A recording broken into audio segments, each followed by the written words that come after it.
Shalom, selamat sore ibu-ibu yang dikasihi Tuhan. Sebelum kita merenungkan firman Tuhan, mari kita satu dalam doa. Mari kita berdoa. Bapa, kami datang di hadapan hadirat-Mu, bersyukur untuk kasih dan kebaikan Tuhan dalam hidup kami. Terima kasih ada waktu bagi kami untuk kami boleh bersama-sama mendengarkan firman Tuhan. Berkati hamba, berkati juga ibu-ibu pada sore hari ini.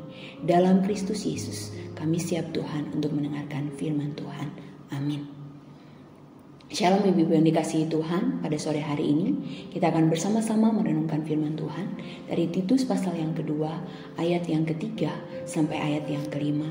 Demikianlah firman Tuhan. Demikian juga perempuan-perempuan yang tua, hendaklah mereka hidup sebagai orang-orang beribadah. Jangan memfitnah, jangan menjadi hamba anggur, tetapi cakap mengajarkan hal-hal yang baik. Dan dengan demikian mendidik perempuan-perempuan muda mengasihi suami dan anak-anaknya.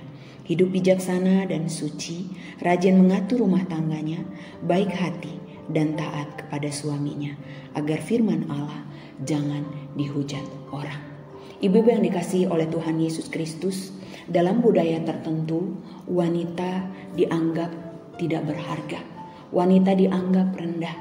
Oleh karena itu, bila dalam suatu keluarga yang lahir anak perempuan dan anak perempuan lagi, maka mereka akan terus berusaha sehingga mendapatkan seorang anak laki-laki yang bagi mereka sangat berharga.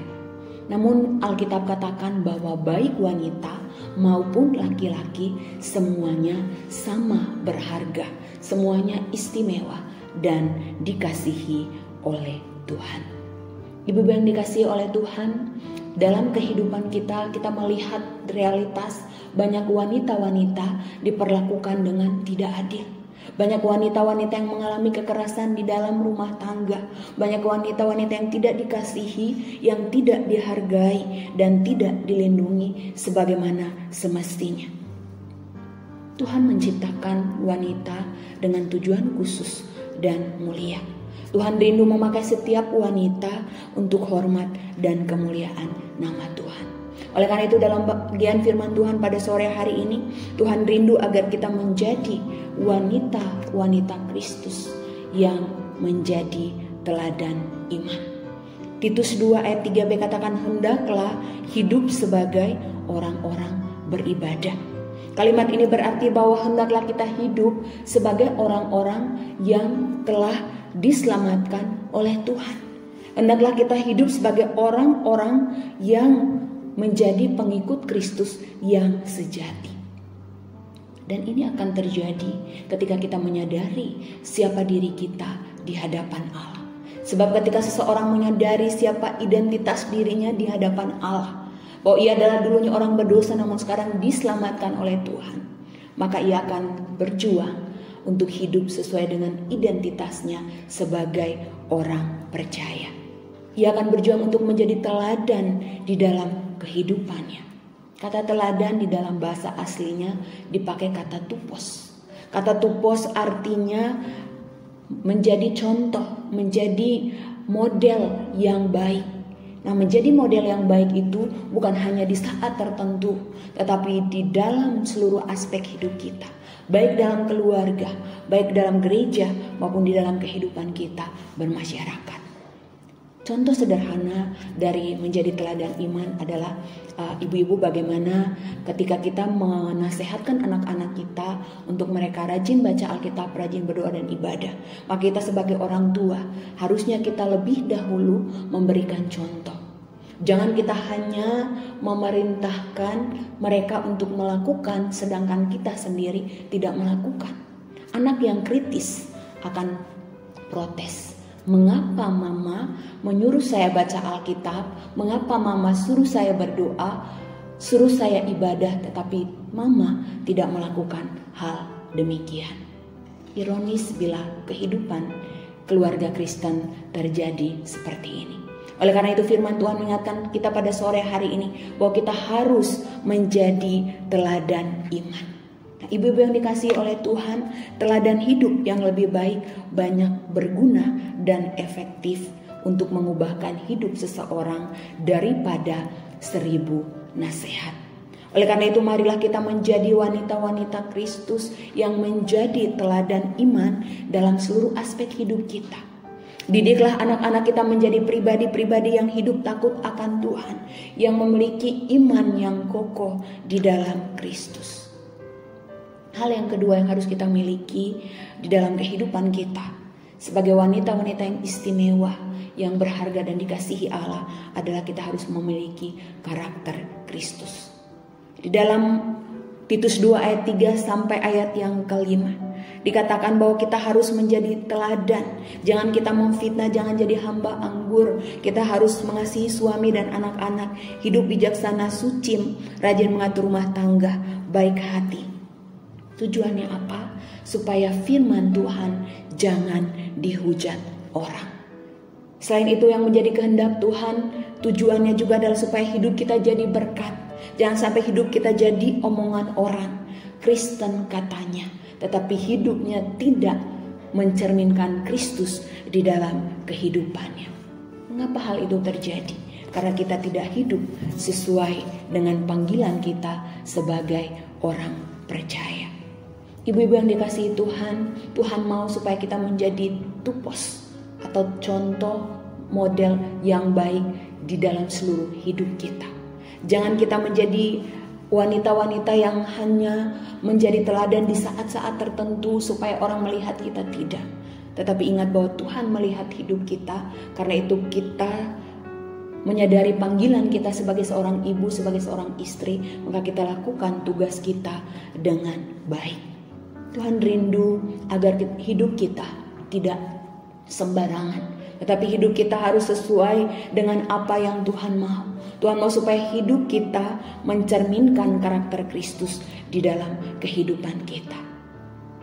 Ibu yang dikasihi Tuhan, surat ini dituliskan kepada orang-orang percaya yang ada di Kreta, yang berlatar belakang bukan orang percaya. Oleh karena itu dituliskan supaya mereka hidup sesuai dengan panggilan mereka yang sekarang telah menjadi orang percaya.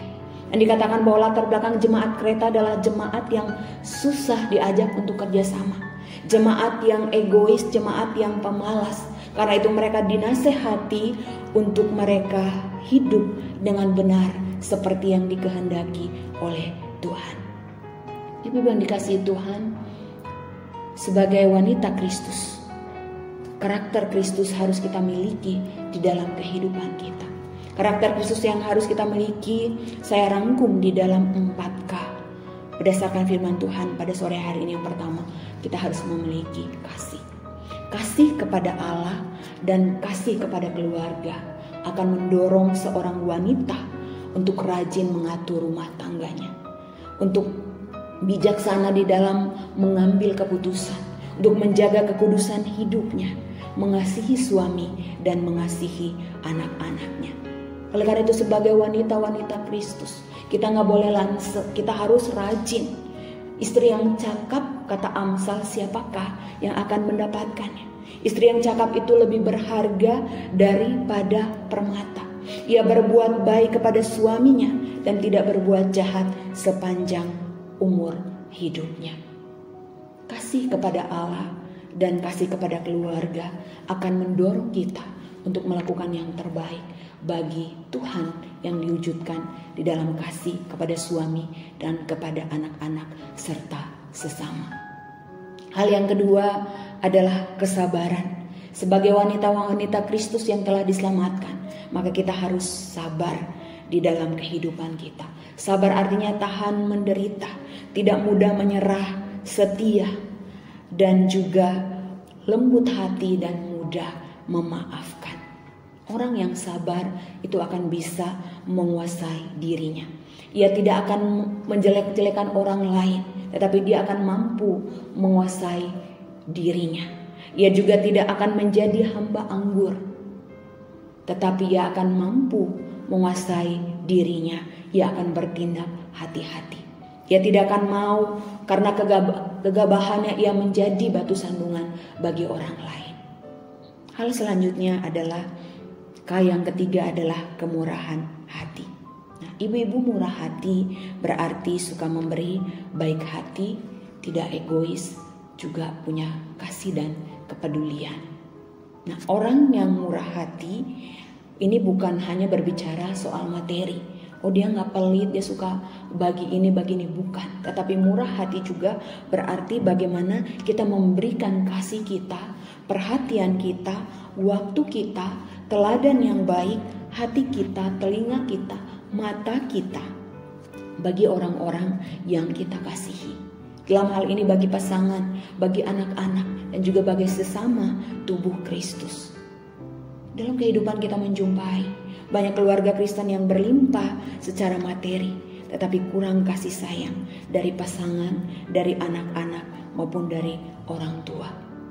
Sehingga yang terjadi adalah hidup bersama, tetapi tidak ada kasih dan kebersamaan. Karena masing-masing sibuk untuk kepentingan dan kepuasan diri masing-masing.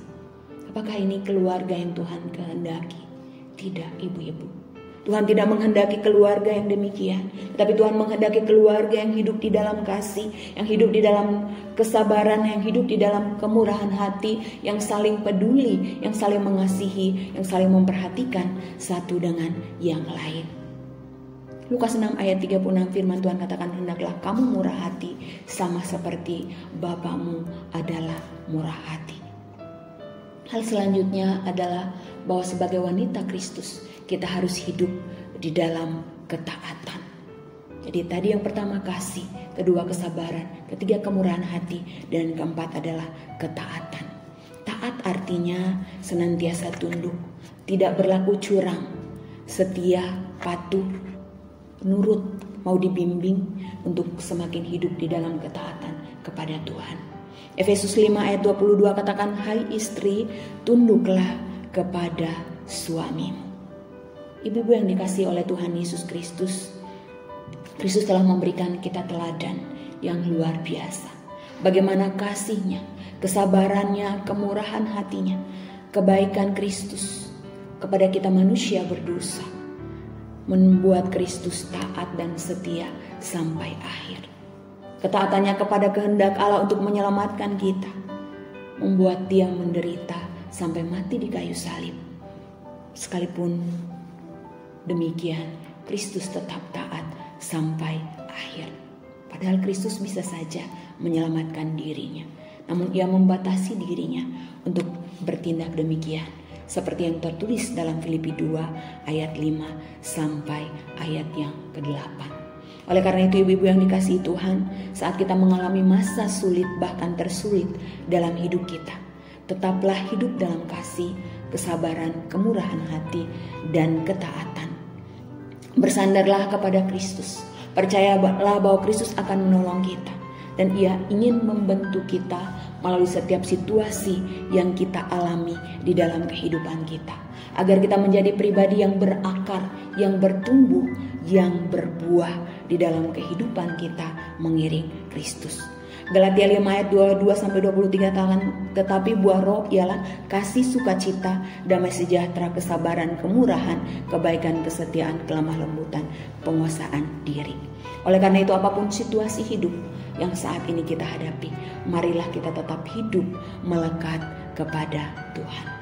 Adakah saat ini kita merasa sedih? Adakah saat ini kita merasa sendirian? Adakah saat ini kita merasa kita tidak dikasihi, tidak dimengerti, tidak dihargai, sehingga kita menjadi putus asa dan kita merasa hidup kita tidak berarti dan tidak berguna? Namun firman Tuhan mengingatkan kita bahwa apapun pandangan orang tentang kita, apapun perlakuan orang tentang kita, ingatlah bahwa kita pribadi yang istimewa. Kita berharga dan Tuhan mengasihi kita dengan kasih yang kekal. Ia telah memberikan hidupnya untuk menyelamatkan kita. Karena itu jadilah teladan iman. Milikilah karakter Kristus di dalam hidupmu. Jangan sia-siakan hidupmu untuk hal-hal yang bersifat sementara. Namun jadilah bejana yang siap dipakai untuk hormat dan kemuliaan nama Tuhan Yesus Kristus. Amin. Mari kita berdoa. Kami datang kepadamu ya Tuhan, bersyukur untuk firman-Mu pada sore hari ini. Tolong kami Tuhan oleh kuasa Roh Kudus Tuhan, supaya kami menjadi pelaku-pelaku firman dalam hidup kami. Berkati ibu-ibu yang dalam kelemahan tubuh, Tuhan pulihkan. Berkati yang dalam pergumulan, Tuhan kuatkan, Tuhan berikan jalan keluar.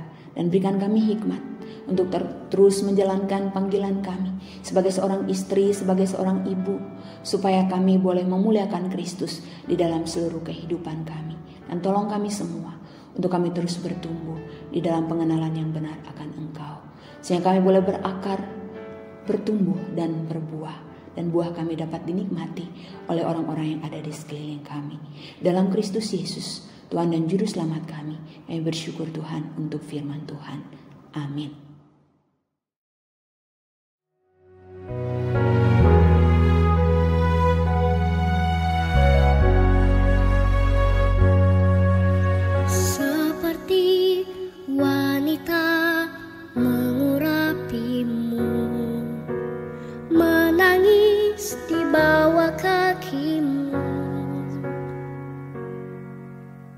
Demikian hidupku mau mengasihimu, Yesus, Engkau baik bagiku. Seperti wanita mengurapimu, menangis di bawah kakimu. Demikian hidupku mau mengasihimu, Yesus, Engkau baik bagiku.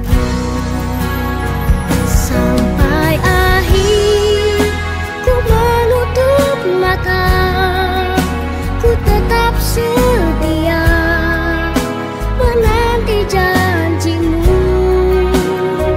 Sampai ku dapatkan mahkota kehidupanku, ku tetap setia, ku melayanimu.